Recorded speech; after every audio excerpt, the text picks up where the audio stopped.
Donc là, les responsabilités sont partagées au niveau des parents qui viennent déclarer leurs enfants et aussi au niveau des officiers d'état civil. Parce que la première chose à faire quand un parent vient de solliciter la déclaration de son enfant et de lui poser ces questions, est-ce que l'enfant est né dans une relation légitime, dans les liens du mariage? Parce qu'en droit, un enfant né hors mariage est appelé un enfant naturel. Et ça, c'est régi par l'article 52. Maintenant, l'article 52 du Code de la famille sénégalaise dispose que l'enfant né hors mariage porte le nom de sa mère, sauf si le père fait lui-même la déclaration. Donc, un enfant qui n'est pas né dans les lieux du mariage, la filiation paternelle ne doit pas être mentionnée, sauf si et seulement si le père se déplace lui-même devant l'officier d'état civil et fait lui-même la déclaration.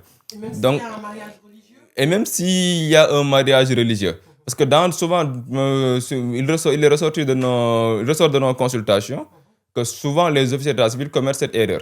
Ou même le père ne pas être sur place, il peut déléguer soit un de ses amis, ou un voisin, ou même un de ses parents pour qu'il vienne faire la déclaration de l'enfant né hors mariage. Alors que là, en droit français, cet acte-là peut être remis en cause. Parce que contraire aux dispositions de l'article 52 du Code de la famille. Entre autres erreurs aussi, il y a les absences de mention. Parce que l'acte de naissance doit porter le nom, prénom, date et lieu de naissance de l'enfant. Les noms, prénoms, date et lieu de naissance et adresse des parents. L'absence de ces mentions peut entraîner la remise en cause de l'authenticité ou la légalité de l'acte de naissance. Et aussi, le volet numéro un doit être signé bien par l'officier de la civile et aussi par le déclarant.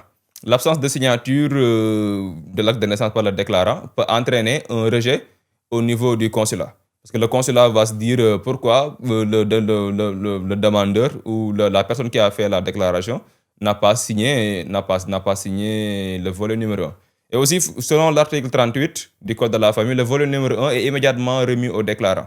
Et là aussi, j'invite les parents à faire preuve de prudence en gardant soigneusement le volet numéro 3 parce qu'il est remis qu'à une seule reprise.